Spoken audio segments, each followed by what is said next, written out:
What's up, everybody? Welcome to Kind of Funny Games Daily for Monday, February 19th, 2024.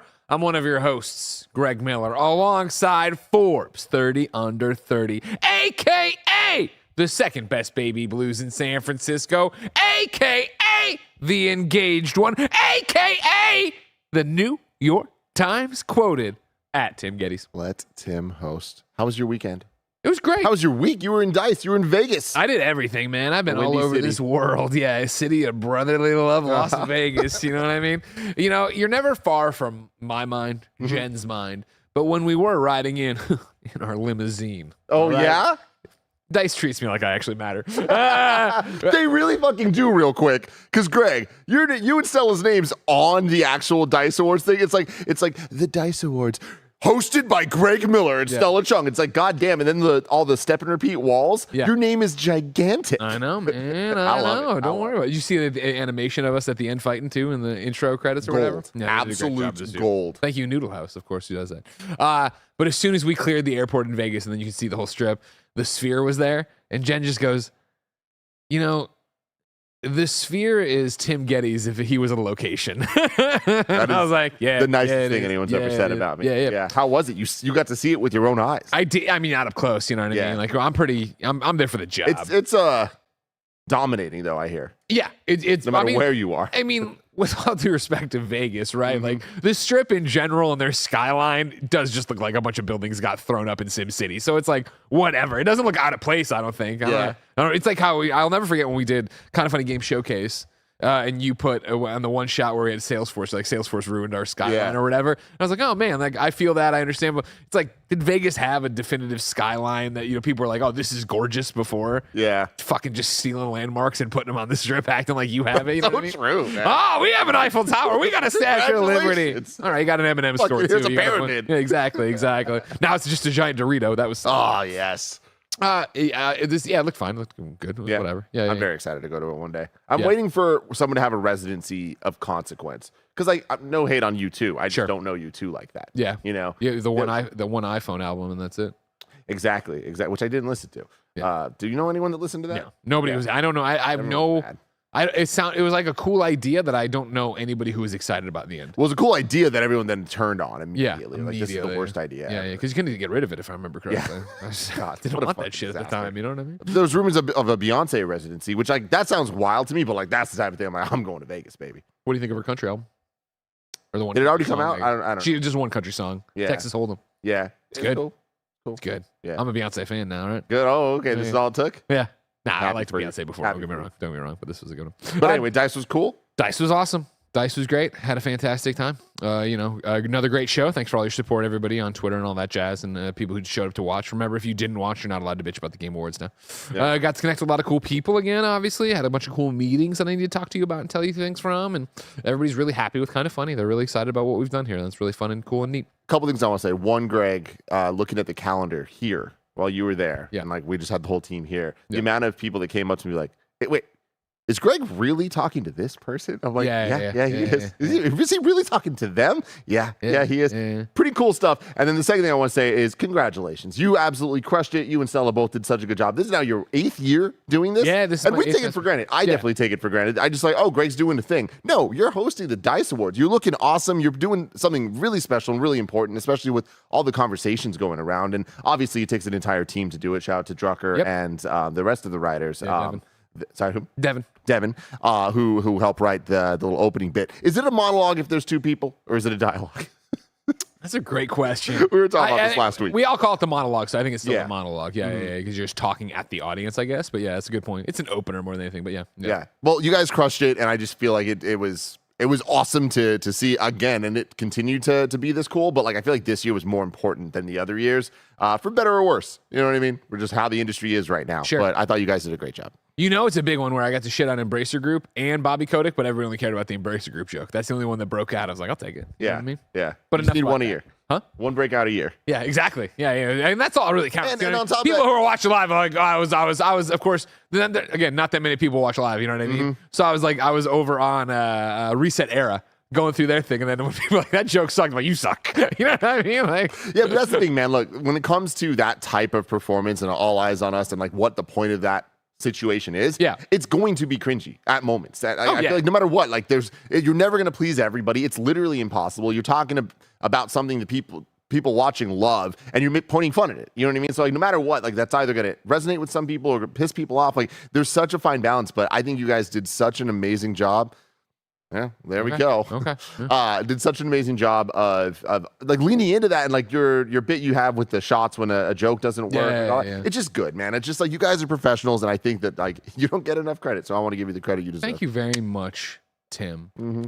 But enough about all that. Let's talk about the fact that Helldivers 2 is killing it in numbers. PlayStation and Nintendo's values have dipped. Is it time for you to pick up their stock? I'll tell you.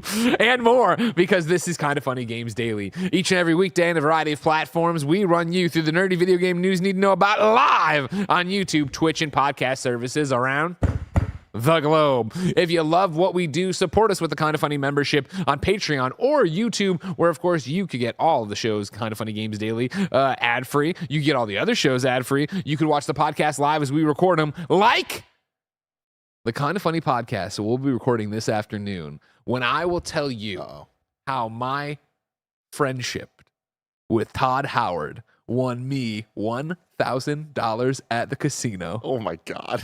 It's not the way you think. Oh no!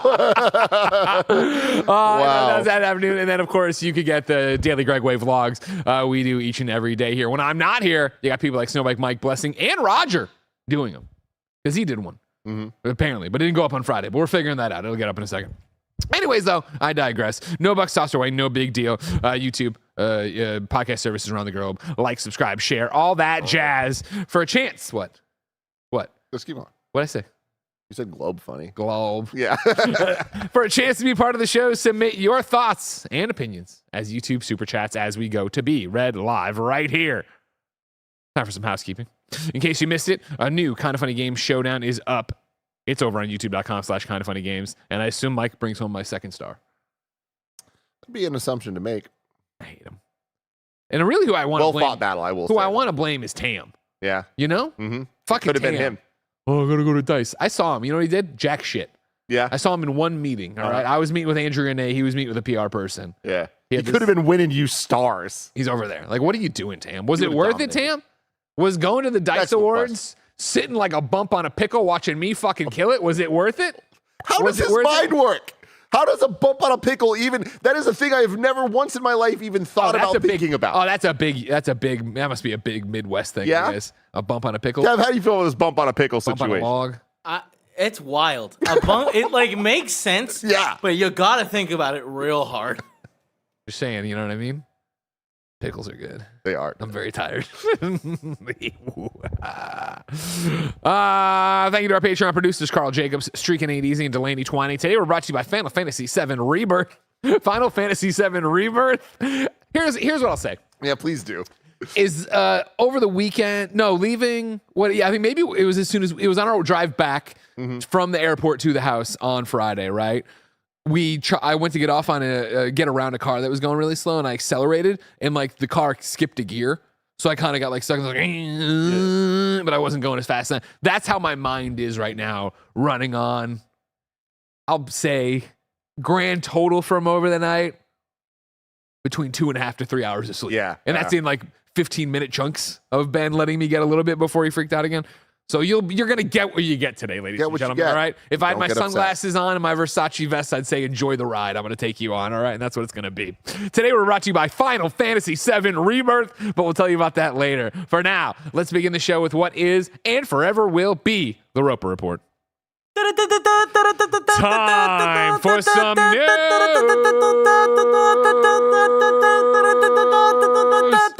6 items on the Roper Report. A baker's dozen! Number 1, Helldivers 2 continues to dominate Steam, beats GTA 5, Destiny 2, all-time player peaks. This is Tom Phillips at Eurogamer. PlayStation published Helldivers 2 had a hugely successful weekend on Steam, despite some continuing server issues, with a fresh player peak of 409,367 users yesterday. That's a new record for Helldivers 2 according to official Steam figures, and puts the game's all-time player peak higher than Steam stalwarts such as GTA 5, Rust, and Destiny 2. To say Helldivers has been a hit on PC would be something of an understatement, especially in comparison to the middling popularity of some other PlayStation PC launches. As we reported previously, Helldivers 2 has trounced PlayStation's previous Steam player record, parentheses, God of War, with 73,529 concurrent users, end parentheses. This weekend, more people were playing Helldivers 2 than all other PlayStation PC launches combined. Yesterday, Helldivers 2 developer Arrowhead continued to battle server issues and introduced a cap on concurrent players at around 450,000 to, quote, further improve server stability. Having to cap concurrent players at just shy of under 500,000. Just shy of 500,000. You're like, wow, that's where we'll stop right there. That's where we got to stop. That's nuts, though, right? Like a success that nobody could have seen coming. And I feel like no matter who you are, like what angle you were looking at this story from, like I feel like Helldivers 2 is just a runaway major success. 100%. The question is, how long does it last? Because 100%. I feel like this is such a major win, but it's also the type of thing that we've seen a lot recently. I feel like with where video games are at, and we've been talking so much as we are gearing up for the next Switch, and we're just looking at what the future of PlayStation and Xbox might look like from a business perspective, I think more than we normally are at this point in a console's life cycle. It's interesting to see how many players are on Steam and how much PC gaming actually has a hold on just what gaming is. Whereas before, I feel like it was a lot more of a niche thing, where it's like we're seeing the mixing of console gamers and PC gamers to just be gaming, and especially when you add crossplay to that is pretty much an expectation. And you have all of the day and date launches or even later launches of being cross-platform or things like Game Pass, and we get these like astronomical numbers out the gate and news stories of like Forza, the number one Xbox game until the next one comes out. It's kind of just a rinse and repeat thing. This is different, right? And this is different because it is a new strategy for Sony that we've never seen before of day and date PC and PlayStation, but it's also a, by any means, smaller title for Sony. Like Helldivers is one of those things that like even people that are into PlayStation might not have even heard about this until here we are, it being such a big hit. I'll stop you right there. Go for it. If you're one of those people, I will remind you of the coverage Kind of Funny was doing about this game, Helldivers 1 in 2015. All right, so if you're like, I've never heard of this fucking game, look in the mirror and ask yourself, what's your problem? Back to you. But that is the point, though, right? It was like Kind of Funny in 2015, the hardest of hardcore PlayStation audience, correct? That was because of you and Colin beating the drum for this game, Helldivers, that like otherwise majority of people would not have heard of. Even with you guys doing that, the majority of people didn't hear about it. Sure. Right? Well, I mean, PlayStation is in such a different point, yes. Right? We're talking about on the timeline right now of how big PlayStation is. Kevin's taking off his thing. Well, you're on a one shot of Tim, so I was trying to give you a chance to clip over to me. Kevin's doing his best. We got a leak in the office. Barrett's not here. Kevin's killing himself. I'm not. Last minute, you're like, hey, let's play all the games on the stations. You son of a bitch. Hey, man, you know what? Here's you're right, Kevin. I'm cutting a promo on you, Kevin, but I'm not, okay? You're right, Kevin, all right? Here's the fucking thing. Here's the fucking thing everybody's got to understand in this office. If I'm out on the planning day, if I'm not here on Friday and I look at the fucking calendar and I see you're playing Helldivers and I'm not on the stream, I'm fucking moving heaven and earth to get on that stream. Don't worry about it, all right? You just say, if they're playing Helldivers, Greg's going to be there. That's what you need to know. Kevin, you're doing a bang-up job, and I love you. Thank you so much for everything.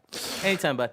Yeah, but it's also, and I'm with you, of like, obviously to sit here and be like, oh, well, people didn't know about this game in hardcore PlayStation. 2015 PlayStation versus 2024 PlayStation, very different in terms of what the audience is and the success and where, we've seen penetration and yada, yada, yada in terms of what PlayStation has become. Even for me, I came in today, and of course, Blessing and Roger are there. Just gossiping, yak, and you know what I mean? And one of the things they brought up was the idea that they were both surprised that I didn't get Helldivers in our Fantasy Critic. And my response was, I was like, yeah, it's one of those that I was excited for, obviously. I think one of my most anticipated games of the year, if you would have talked to me in terms of what we were running up to. And I trust Arrowhead, but what I didn't trust was the climate right now of like, are people going to be into a game that is meant to be gruelingly difficult? And they've done a bunch of stuff that I'm really proud of them for in this sequel, that the game is still grueling difficult if you want it to be. And if you don't want it to be, you don't feel like you're being penalized for it. And even if you do the grueling difficulty and you lose, you're still being rewarded for it. Like, they've found a great vibe here of letting Helldivers be Helldivers, but not being to the point I feel Helldivers 1 was for us, where it was like, cool, I'm solo and it doesn't make sense really to play anymore because there's nothing I can't grind to the thing I need to grind to because I'm this. Whereas now it's like, especially for me, you know, being able to tweet out a friend code and have dozens of friends on there that I can just jump into their game or vice versa and go through and do it. Like, there's always something to do right now and it feels rewarding right now. Yeah.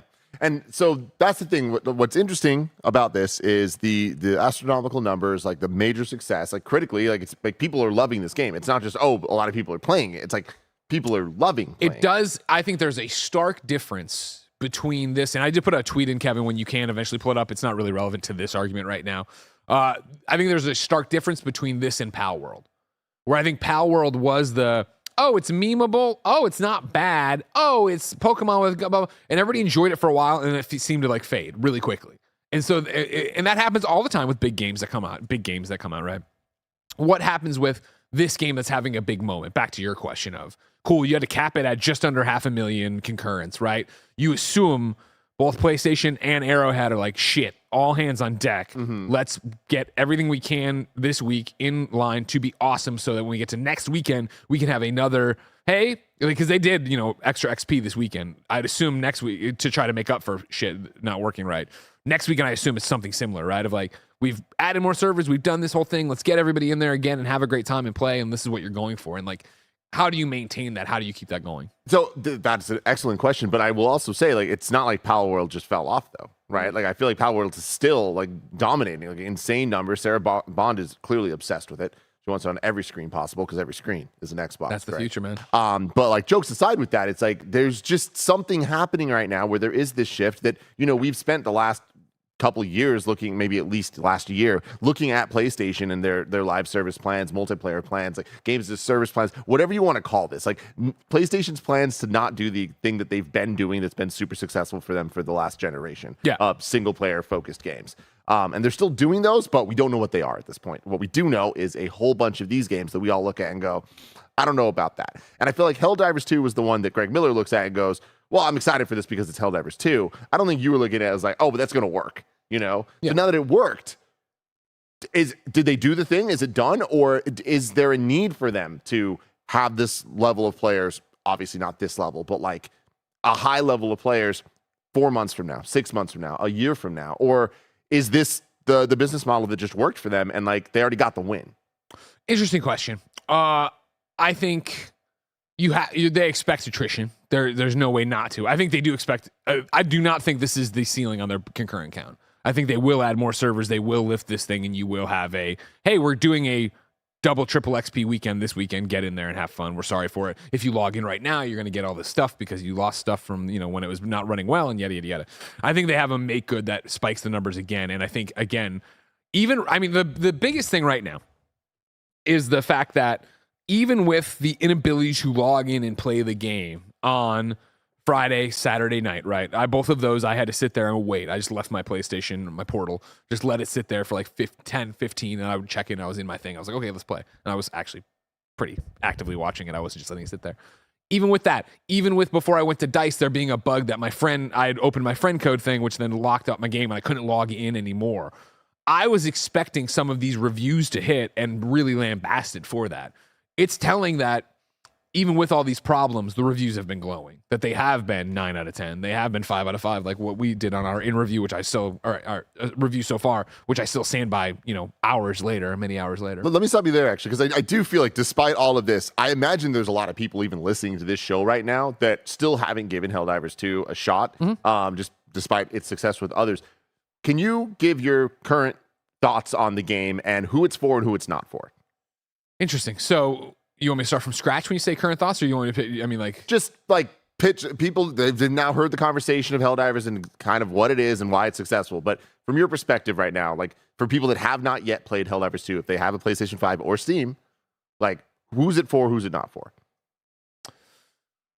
I think I struggle to find out who it's not for. The fact that Jen is down to play this with me, still hasn't, because she's been very tired at night. We had a tweet about it from Dice, but she's been going to bed and I've been going downstairs or playing on my Portal, right? The fact that she's willing to play, I think, speaks to what makes Helldivers special. I think what makes Helldivers special is that Arrowhead clearly had a vision, committed to it, and isn't going to deviate from that, right? This is truly the sequel to Helldivers 1. But what I'm saying with all that, of like why it's for everybody to some regard, is that the game is just pure fun. Like the game is meant to have the water cooler moment of you got crushed by your friend. You know, yesterday, you know, I'm 15 to 20 hours into playing, right? And I'm fucking playing, and you know, my friend Sean runs across, and just as I fire off on this robot, he steps in, takes one headshot, and drops, right? And it's the fact that we all laugh about that, and then we drop the reinforcement thing, and then, you know, we're clearing out all the automaton bases or whatever. You know, I am delaying the final mission objective before we extract or whatever. And so then you know, with like 10 minutes on the clock, he's like, we should probably get on there. I'm like, oh, we got it. We're kicking everybody's ass. Da, da, da, da, da. We hit one outpost that was really hard. It was us and two other kind of funny best friends. What's up? You know what I mean? We spent all it was like, fuck, we got to go. We got there. Long story short, we, you know, kept trying to drop the nuke to blow up the thing, and they kept shooting it out on us. So it was this thing where we failed the mission. We didn't get the thing. We extracted. We didn't get nearly as much XP as we should have, and nobody was pissed. It was all like, fuck, that was, oh God, let's do it again. Let's roll. You know what I mean? Like, it's that idea of, I think, there are so many mini moments to it where there is no story to this game, right? You are there spreading democracy. This is all for liberty, right? As you invade these planets and shoot these bugs that probably have no problem with you, right? Or these robots. Like, you're getting in there and you're doing these things and you're being rewarded for it. And the battle pass that's free is fun to do stuff for. You are getting a lot of, the store there is reasonably priced if you wanted to do stuff, but you're earning, I'm earning so many credits off the battle pass that I put $10 in when I first got the game. Now I still have like $10 in there from what I've been earning as I go, right? There's all these little carrots on the stick to keep you going to, yes, the game is brutally hard. Yes, you will meet these enemies and not know how to do it. But then, you know, hours later, you've unlocked this stratagem and you've upgraded this part of your ship and you've done this. And even if you haven't done that, like, you're sitting there like I am right now going, I can't wait to get to level 20 and you get the shield generator, because that I've been seeing people use it. And then last night, me and Sean were running with a kind of funny best friend who was just giving them out to us. He would drop them and let us grab them. And I was like, oh my God, like, of course, like, you can see the extra hours you're going to play in it, let alone the fact that there's so many different difficulties to add in to get more. So the resources. So, you know, we were playing last night, you know, Sean is newer to the game than me. And so we were playing on challenging, right? And like, we weren't dying. And I'm like, this isn't Helldivers. We're taking it to hard. You got to take it to hard. We should be dying. We should be struggling. We should be going, fuck, they're all around me. You know what I mean? Like, that's the moment of the game. The game isn't so much about winning as it is about having fun. Yeah. So a follow-up question to that, and this is coming from a place of ignorance from experience, but from an understanding from just being around it for so long. But I'm not a big multiplayer guy. I never have been, specifically online multiplayer. Yeah. But like thinking back to the core memories of Curran and Alfredo, like some of my best friends, losing them in high school to Halo 2 and Counter-Strike and all that stuff. And then as that would progress eventually to the 360 era that really started console multiplayer in what it is now type of conversation with the Modern Warfares and Halo continuing and other games like that, where it would just take over your life. And like, that's what people did, was that they would just all weekend just get on comms and play games together. Yeah. And I feel like that's continued for so long. The way people are talking about this game, the way I'm seeing it on TikTok, the way I'm seeing it on Twitter, it feels different. It feels like it's hearkening back to that simpler time of, I don't even know when, but like the earlier 360 days of just like you and your friends getting together to play in a way that reminds me a lot of how Mike and Andy are always playing their Twitch stream games and they're doing that stuff. But like, is this a modern game? Is this a throwback game? Or is this kind of something new that like treats both of those audiences with a little treat? It's definitely giving everyone a little treat. This is a modern game that has, I would say, what you're talking about from older games, from nostalgia, that has the hooks of the game you loved. Where it is that idea of like, I was talking to Sean about it last night and we were saying the same thing. I was like, you know, I'm like, it is legitimately a game that it's all I think about. I can't wait to get back and play. Like I was joking around with Kev. Like if I see it on the calendar, I'm getting on that stream because I want to play Helldivers all the time. It is going to delay me from reviewing or playing Redacted. You know what I mean? Where it's like I'm gonna be playing Helldivers until 2K24, right? When we get WWE and I can go into that. Like this is just I'm Helldivering out right now, and as the same. And Sean was saying the same thing of like, oh my god, yeah. When I was at Dice, all I could think about is trying to get home to Helldivers, and it is that idea of. I'm so blessed to have Jen and Ben in my life.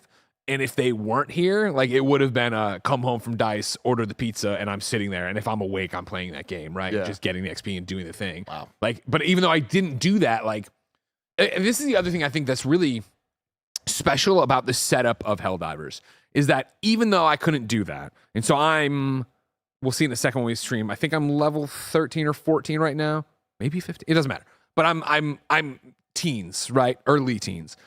We had kind of funny best friends joining at 30, 32, 31, right? And it wasn't I'm holding them back or, they're just, they had great stuff, but it wasn't like, I'm useless here. I'm just getting carried, whatever. Like, they were killing stuff and we were playing on easier difficulties than I'm sure they needed to or whatever.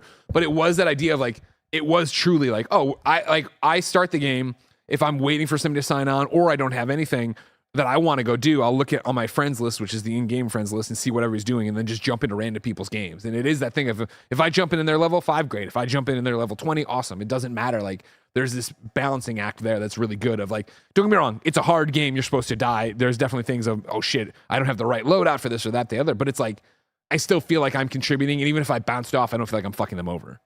We got a couple super chats that you can do over on for YouTube. Super Earth. For Super Earth, everybody. CJ Splitson says, when do we get Helldivers 2 crossovers? It's a great question. This is something we've talked about on the show last week, where I think the power of this is PlayStation now going like, cool, we've got something in Arrowhead, obviously. We've got something. So here is the Hellgast armor from Killzone. Here is the, Aloy armor from Horizon. Like, it can be non-Guerrilla games, but you understand what I'm saying. Like Last of Us, Uncharted, like Ratchet and Clank. I think those kind of costumes and cosmetics are easy wins. I think they are something you can put out later, especially riding this high right now. That's stuff to get you to turn it back on, I feel like, when you might have lapsed or whatever. I think that's a big part of it in terms of, okay, cool, that's what's going on and what's coming on further. It's the big question right now, and it's so weird with the games as a service and something you talked about of, is this a now thing or is this a 6 months from now thing, right, of people still playing this game? How do you feed the content machine on this one, right? Like really, even for me, where it's like, this is great, this is awesome. I'm excited for new planets, new species to fight. I'm excited for new battle passes to be added in there and all these different things. When do you actually get that? You know what I mean? Like they do not have a roadmap right now. There's nothing published saying, here's what we're doing here on out. They've confirmed they're doing other things, obviously. The president of the studio has been very awesome on Twitter throughout all of this of apologizing for errors, putting up messages. Also, he had a whole, I think PC Gamer, and I'll tell you right now, PCGamer.com, doing God's work out there. They're covering Helldivers like nobody's business. I'm on there. I'm reading. I'm bookmarking things and loadouts for you.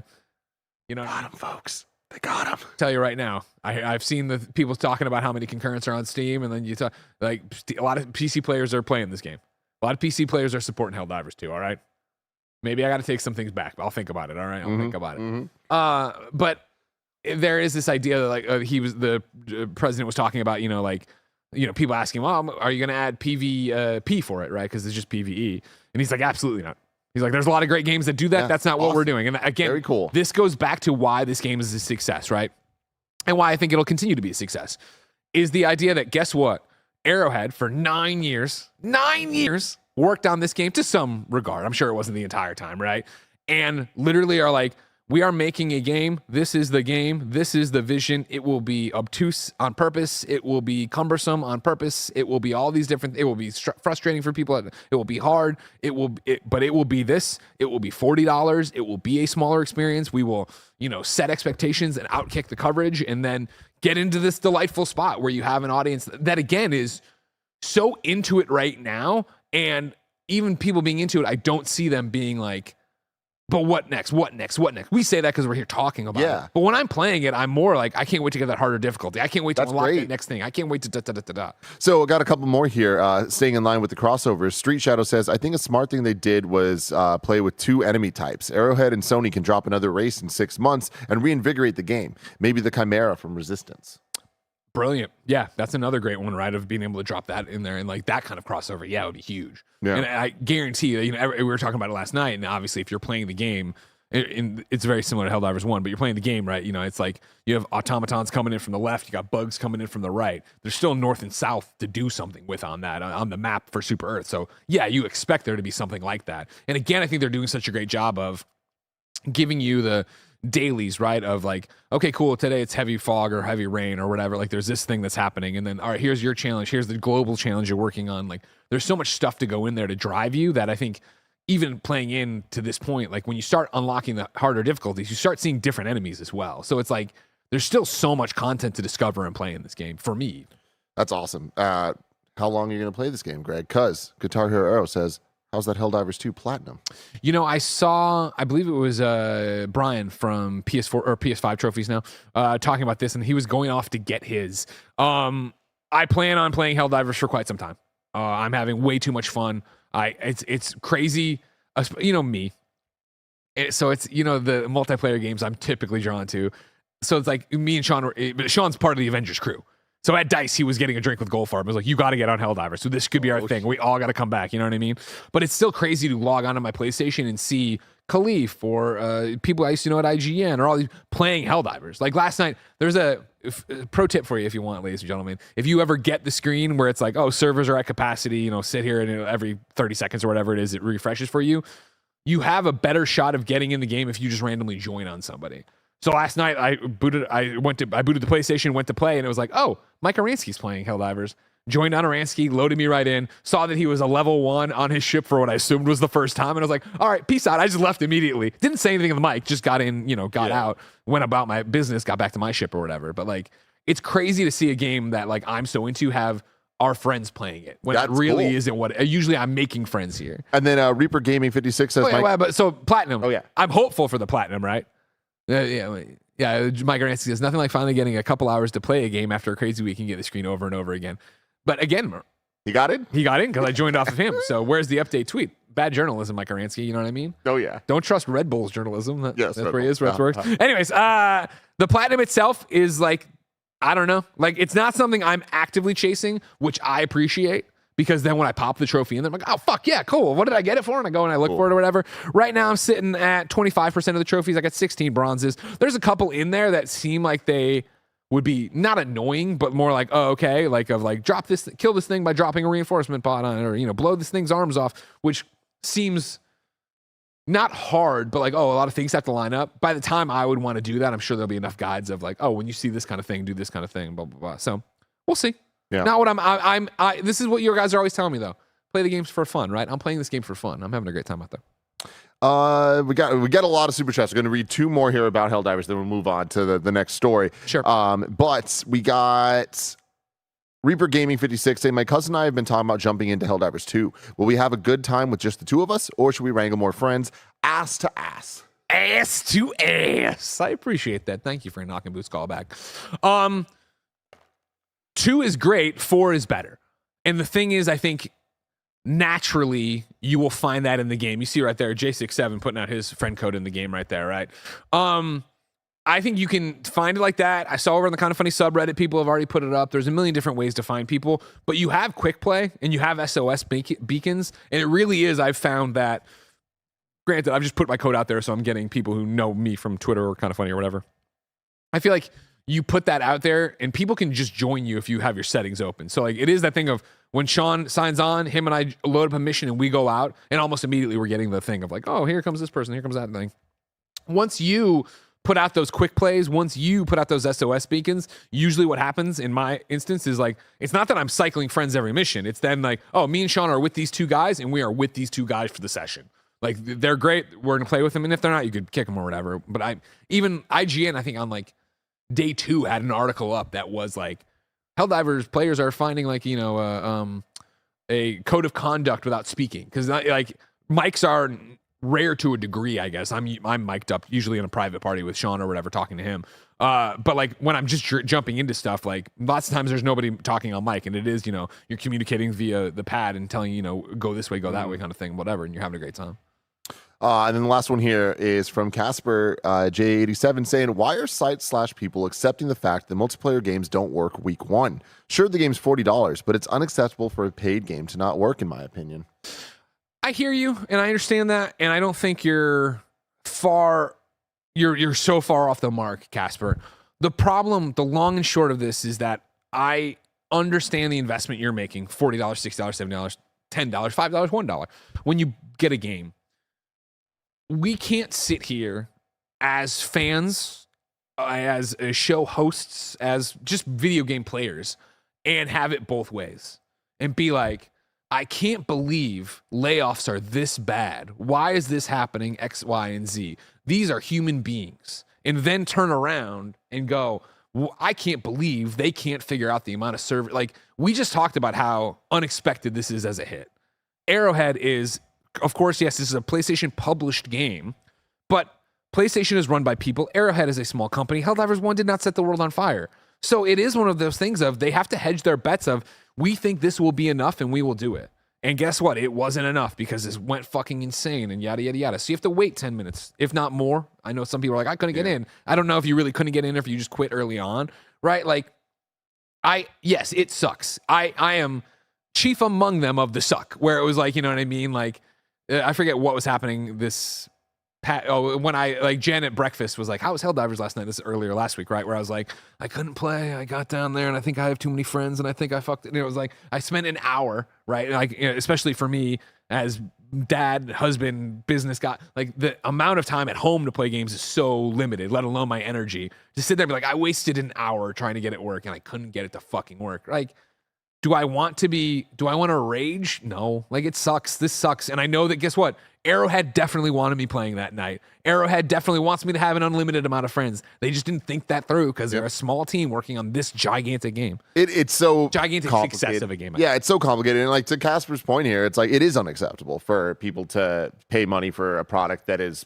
expected to work a certain way and it doesn't work that way, especially when that's all that the game is. Yeah. If it is just a multiplayer experience, if that experience doesn't work like that, it is unacceptable, but it's also reality. So I do just think it's that level of like, I don't think it's a one size fits all when you look at this story, everything you just said about Helldivers being this smaller team, PlayStation, but still smaller, whatever, being a way bigger success than they thought.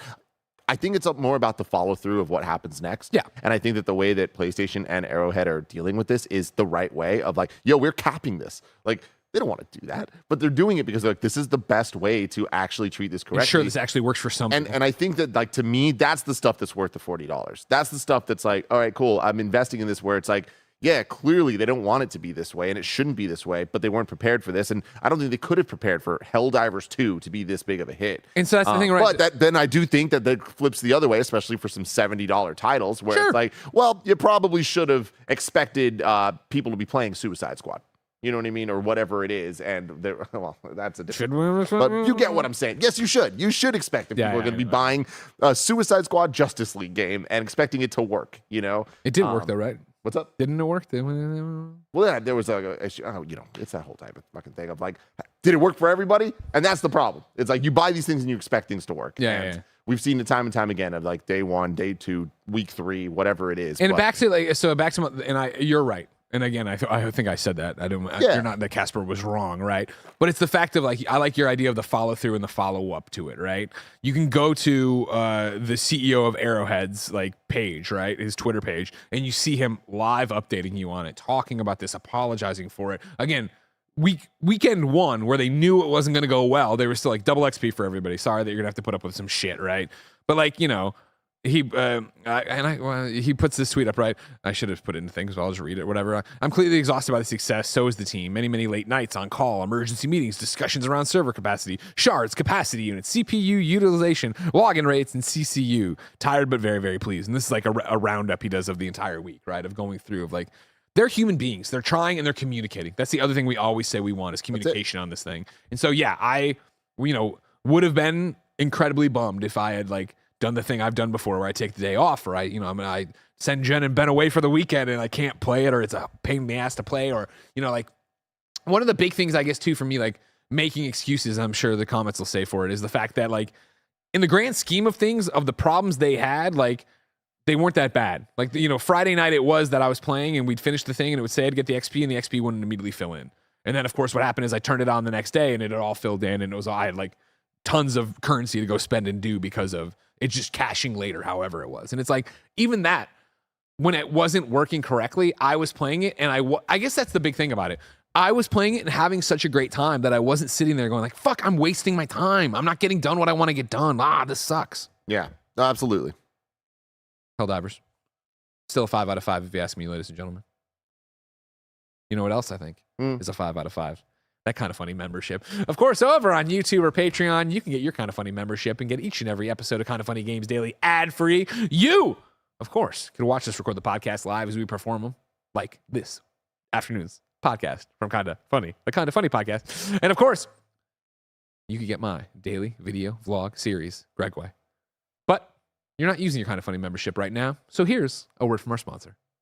We are brought to you by Final Fantasy VII Rebirth. Final Fantasy VII Rebirth is a standalone game that welcomes fans and newcomers alike. You don't need to have played Final Fantasy VII Remake or any other Final Fantasy titles to play and enjoy Final Fantasy VII Rebirth. The combat is not traditional turn-based and has more action-focused gameplay, with even deeper improvements since Remake, with new synergy attacks and team-based combos. And there are large open sections to explore, with Cloud and his comrades venturing across the planet, their fates unwritten, making every step in the expansive world outside Midgard fresh and mysterious. And of course, there are dozens of mini-games. There's a story recap video of Final Fantasy VII Remake for those interested in learning more about the story so far, and those looking to experience Final Fantasy VII Remake fully can pre-order the Final Fantasy VII Remake and Rebirth Twin Pack, which includes the game plus the DLC episode intermission at no extra cost. You can download and play a demo of Final Fantasy VII Rebirth right now on the PlayStation Store, and you can pre-order the game in the link in the description.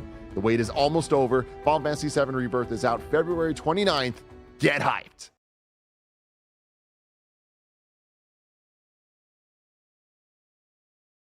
Number 2 on the Roper Report. Sony's value reportedly dropped by $10 billion. Wow. Following disappointing PlayStation financials. This is Chris Scullion at VGC.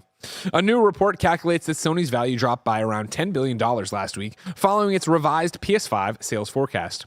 While Sony has previously hoped to ship a record 25 million PlayStation consoles during its current fiscal year ending in March, last week it said during its latest quarterly earnings results that it now expects to miss that target by 4 million units. Following the earnings report, Sony shares fell as much as 8.4% and closed down 6.5%, partly as a result of the revised PlayStation 5 hardware sales forecast, but also partly due to a drop in operating margin in Sony's gaming business to 6% compared to 9% in December quarter of 2022 and 12 to 13% in years before this. Now, a new report on CNBC in which the news outlet has made a calculation using fact-check data suggests this drop in share price has resulted in around $10 billion of value being wiped from Sony's stock since the forecast cut. Jefferies equity analyst Atul Goyal told CNBC that the new shipment forecast wasn't as disappointing as the low level of operating margin. They explained the operating margins at Sony's gaming division were 12 to 13 for 4 years. We're just into percentages now and shit, Tim. We're just talking. There's so much. Now we're just into. But I mean, there's some things like quotes I think are more important here. Extremely disappointing, almost near decade lows. Then their revenue on digital sales, add-on content, digital downloads are at all-time highs, they said, and yet their margins are at decades lows. This is just not acceptable.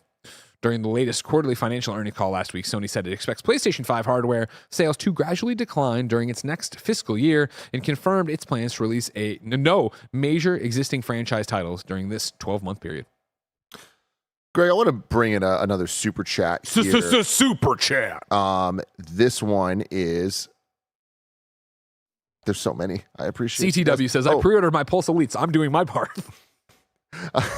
Rotating Cast says, hey Greg, do you have any insight into the Survive 2024 discussions that Danny Pena and a few other journals were saying were prevalent at DICE?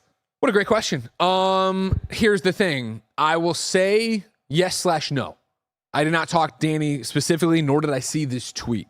However, the big undercurrent of DICE, I talked to. And what is DICE, by the way? Oh, DICE is this big old gaming convention, right? That is happening in Vegas every year. There's the DICE Awards, of course, but what DICE really is, it's the Academy of Interactive Arts and Science, which is all your favorite video game developers and publishers.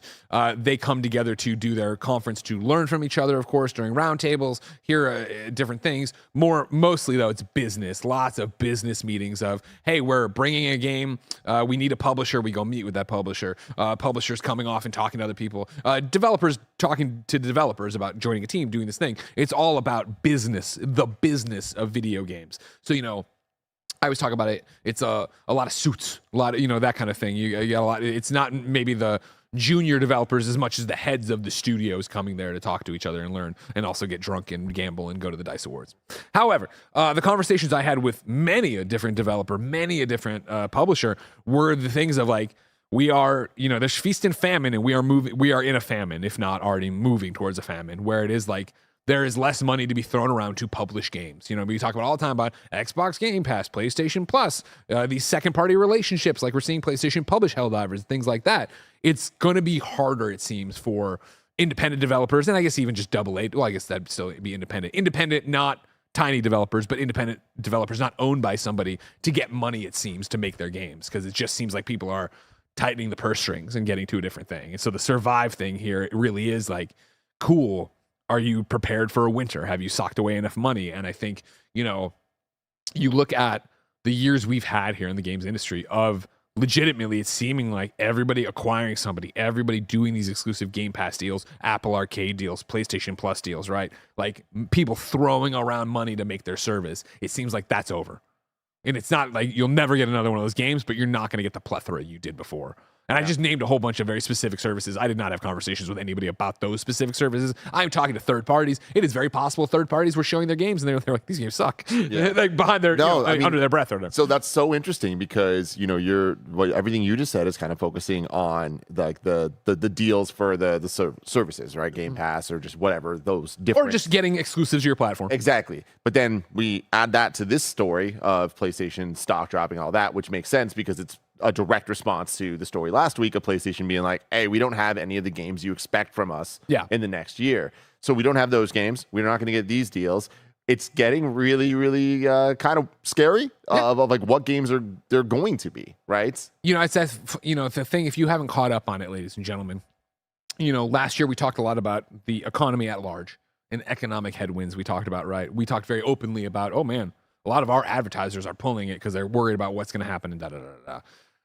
You see that and you can look at that and you can understand that in the moment because you're living it. You have to remember how games work, that these are games that things are gestating for years and years and years. So it is very much like when you look at the rings on a tree and if you have somebody smart with you, like, oh, you see this char here, there was a forest fire. Yeah, it's like that kind of thing of like that happened there and you are going to feel those ripples and those reverberations. I would say for the next, well, I shouldn't even say because that's just me speculating on how many years. For years to come, you're going to feel that. Yeah. And the hope would be that the games they've already funded and made the deals for come out, and that's great. And now you're going to have this weird, a vacuum period where that's not happening. And the problem is, even saying that and like, okay, we can't get money for our next game, we're going to keep shopping it around. You then don't see that part of it until maybe even next year, right? Where these studios and people and dreams hold on before they finally tap out and like, I can't do it or whatever. And so it's going to be this thing where it's going to go on and then you're going to have a few dry years, but then theoretically, knock on wood, as it always does, the games come back. Thank you very much, Kevin. Games come back, right? They bounce back and suddenly there is a rush and you see all this new funding and da-da-da-da-da. It's just that what I think's terrifying and heartbreaking is that this famine is coming right now and happening right now as you are seeing thousands upon thousands of people laid off. I think inarguably, we talked to somebody smarter than me, but inarguably the largest layoff season I've ever seen in my 17 years working in the video games industry, right? And so I think historically, what you would have seen is, oh man, there has been a layoff at giant PlayStation, Xbox, whoever, Square, giant AAA, whatever. then you'd see people from that go found new studios, go found independent or operations, go do this thing. And then what happens there, of course, is that they turn around and go to an Xbox, a PlayStation, whoever has money, you know what I mean? To get these things, to get these games funded, to go off and do your damn thing and make the dream happen. Now you're having it happen that all these people are getting laid off, and that isn't the ecosystem right now. Right now it is, we're really watching our budget. You know what I mean? Not to mention, let's talk about what we talked about last week where we're talking about Ascendant Studios, right? You're talking about Forspoken. No. Sorry. You're talking about Immortals of Avium. Yeah. And like the hullabaloo of that, of like having the CEO and former dev having a very open conversation about like, hey man, this didn't make its money and yada, yada, yada. But it's like, that's where we're at now. The day of, hey, I'm Glenn Schofield. Hey, I'm this Brett Robbins. Hey, I'm whoever. I'm the people who are doing that. No, that's No Moon. And having some VC 10-cent NetEase come and be like, oh, cool. Here's a blank check to go make a video game. I think that's for now over. And I think that's scary in terms of all these people out there and the cool ideas they could make and the cool games they could do. Yeah, absolutely. Well, let's move on to Number 3, Nintendo shares dip following reports of a 2025 release for the Switch 2. This is Chris Scullion of VGC.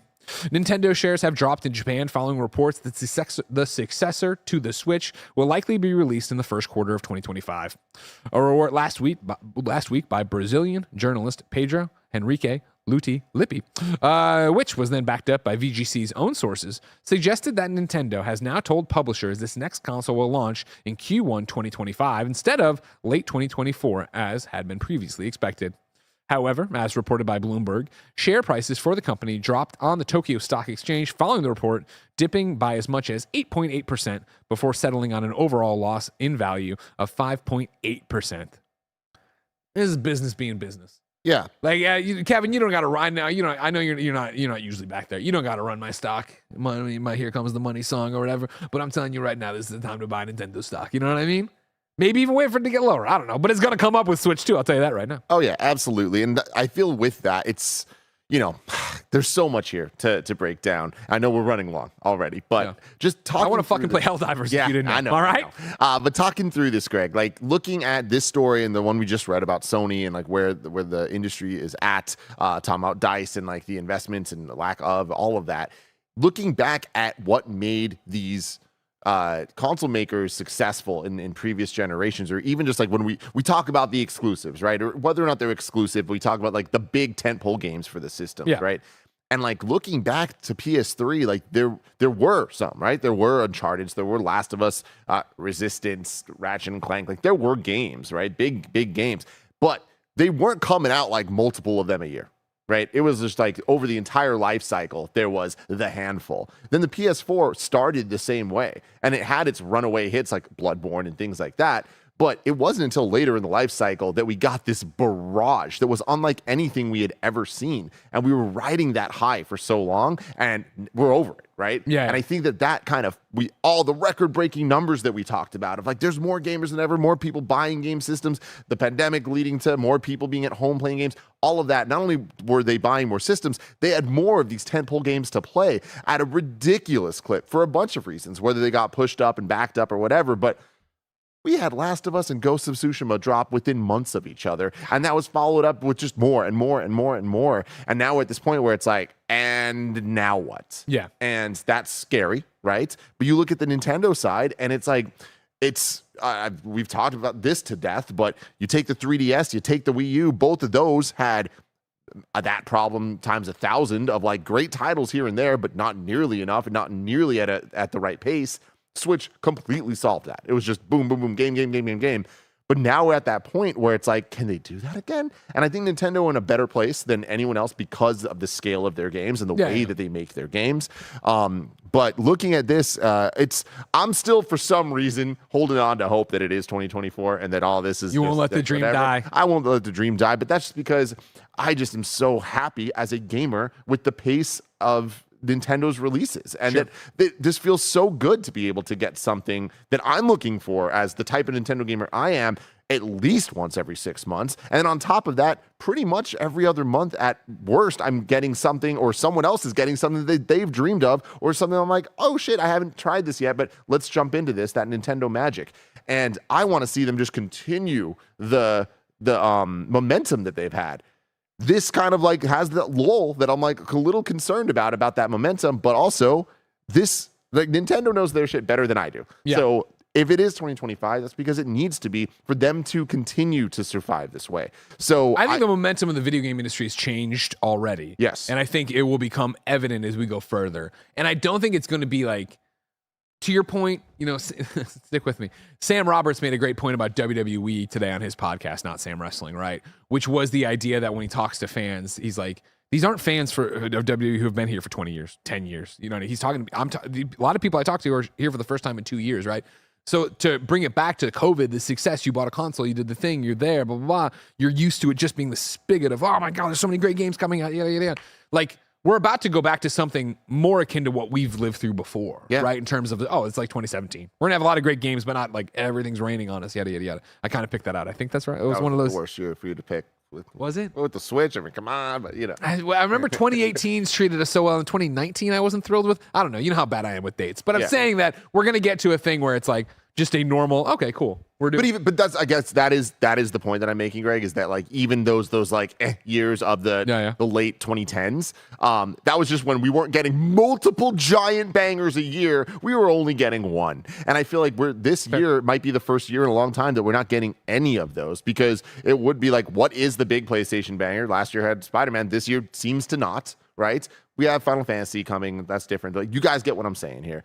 With Nintendo, it's like if the Switch were to launch this year, we'll get whatever that big launch title is, whether it's 3D Mario, Metroid Prime, whatever it is, it would be that big title. Xbox is putting out a whole bunch of stuff, but we'll see if any end up achieving what they're setting out to do. But it's concerning that we're going back to how things used to be, because the expectations. We knew this wasn't. We knew this wasn't sustainable. Oh, exactly. But it's like it not being sustainable. I just wonder what that turns into for the future. Like, I wonder, like, all the investments being made and how things are being talked about. It's like this year's going to be very interesting on what games actually come out and how they hit, and what games are going to hit. Helldivers 2, things like that. I expect we're going to get a lot more of, or at least attempts at. Go all in, Sony. That's what you need to do. To get out there. That'll be game of the year. Just support it. Number 4 on the Roper Report, Cal Kestis Actor talks about being in a live-action project. This is Anthony Wood at IGN. Star Wars Jedi actor Cameron Monaghan said he is open to portraying series protagonist Cal Kestis in a live-action setting as long as it furthers, quote, the story or the character in some way. It would have to be right, Cameron said after being asked whether he would be interested in playing Cal Kestis in a live-action Star Wars project during a panel appearance at Fan Expo Vancouver 2024, as reported by The Direct. Quote, by that I mean it has to continue the story or the character in some way. I don't want him just to kind of show up to stand around and be there. I want him to mean something and for there to be significance for the character itself. So it would have to make sense. But in the right context, then, yeah, absolutely. Well said. I'd love to see it, and I'd love to see it the way he's talking about it. That's it. Yeah. Well, I mean, it's always one of those things where it's always like, oh yeah, he'd be. I mean, I'd be open to play Small Watto when again. You know what I mean? Like, that's not a headline, but it's cool. I like that he's. No, it's great. I mean, it makes. We will see him in live action at some point, and I think it's going to be good. I agree with him that it shouldn't just be him standing around like, oh, it's Cal Kestis. It's like, no, you got to do more than that. Number 5 on the Roper Report, big for me and Tim. The upcoming Crazy Taxi reboot is a AAA game, according to Sega. This is Chris Scullion of VGC. The upcoming reboot of Crazy Taxi will be a AAA game, according to the one Sega studio is working on it, to one of the studios. A new report in the Japan Times looks at Sega's Sapporo studio, which was established in December 2021 and helps with the development of various Sega games. At one point in the article, Sapporo studio president and Sega senior executive officer Takuya Segawa explains the role of the studio and the games it's been collaborating on. Quote, we're responsible for titles such as Phantasy Star Online 2, New Genesis, and Hatsune Miku Colorful Stage in cooperation with the bases in Tokyo and overseas. Then he brings up Crazy Taxi. We are also participating in the development of AAA titles, including Crazy Taxi. At present, we don't have any titles developed independently by the studio, but we intend to do so in the future. Crazy Taxi doesn't need to be AAA. I hope that this is just the thing that's being said. Whatever. But like, what does AAA mean? Like, that's like the I don't want Crazy Taxi. Better not be $70 fucking. No, all that, right? But it's like Prince of Persia: Lost Crown. Like, that is a AAA game. And I'm happy that game was as AAA as it was for a Metroidvania style game. But like that, even it's like, I don't think that's gonna like make sense overall at the end of the day financially and all this. Crazy Taxi, nah, bro. Like Crazy Taxi should just be a good, fun game and like just nail what you're trying to do, which is be as good as Crazy Taxi ever was, which is a lot of fun. Yeah, but like don't try to make it more than that. A lot of lessons from Helldivers to be applied to Crazy Taxi, if you ask me. But I digress. Tim. I'm sick of all this big news. If I wanted something smaller, say the tiniest news I needed to know about, where would I go? You go to our last story, the Wii News channel, where we cover all the small news items you need to know about. Number 6, the Wii News. From IGN, Shin Megami Tensei 5 Complete Edition is rated in South Korea. A Nacon Connect is set for February 29th at 10 a.m. Pacific. And this week's free Epic Games Store title will be Super Meat Boy Forever instead of the classic Fallout games. Okay. I don't know what that means. Yeah, I don't either. Bless for that. I don't know. Okay, whatever. Tim, as you said, we got a lot of super chats. Yes. We read a lot of super chats in there. There's 2 I want to bring up because I think they'll pertain to us getting back to it, all right? Number 1, Sergio said, hey, Greg, you got any update on the Pulse, the new PlayStation headset, the Pulse Elite? Highly consider buying it, but was wondering if you think it's worth the $150 price. Then DCash114 says, does Sony take the wrong message from Helldivers 2's success and lean back into live service? I would like to direct both of you to a little show we call PS I Love You XOXO. After many, many weeks of being buried in reviews, we are finally getting back to a traditional PS I Love You XOXO where we just nerd out about all things PlayStation. Both of those will be tackled there. Love I know that. you won't be. Do you have any opinion on the Pulse Elite headset? Am I allowed to say so? I thought so, right? Isn't the headset? I'm pretty sure the review embargo lifted while I was gone. Let me double check. We shipped out the Pulse Elite headset, blah, blah, blah. The main review and coverage is February 15th. So yeah, you're fine. So we should be good. I'm really impressed with it for what it is. I'm not absolutely blown away. I think for the $150 price tag, I am actually pretty damn impressed comparing it to higher priced both headsets and headphones. Yeah. Trying to do similar things. The comfort level, off the charts. The placement of the buttons and stuff, the best that Sony's ever had. It's just, there's a lot of really smart calls on it. It comes with a little headphone charger dock thing, so you can like hang it on desks or stuff. It's like all the right little peripherals that you'd want. And I think even above and beyond, actually. Like they really showed up for this thing. I still have all the same problems that I've had with every previous Sony headset, which is the level of disconnection. And I'm not full disconnection, but like all of a sudden you hear that like little clicky things or like the sound disconnecting for just a split second of like almost frame skips, but audio wise. Okay. I just don't understand. I thought the PlayStation Link was going to fix it, and it absolutely did not. And it has something to do with the way that the headphones are communicating with the system itself with the dongle. I could not be. I'm 6 feet away from my system. It is not enclosed in anything. It is outside with the thing plugged in. I ended up having to get a USB extender to go because the dongle is USB, like USB 3. USB, yeah. And the PS5 only has the You've got the new one. You've got the new Slim, right? I got the new Slim, so I don't have on the front USB 3, so I had to get it. Long story short, got a dongle to place it better, closer. and it solved it. It like made it a lot better, but still not perfect. And I'm bummed about that. But while I know that I take this stuff a lot more seriously than some people do, and it won't bother a lot of people, I'm surprised that it is still an issue, and it's every single time I use it, it happens.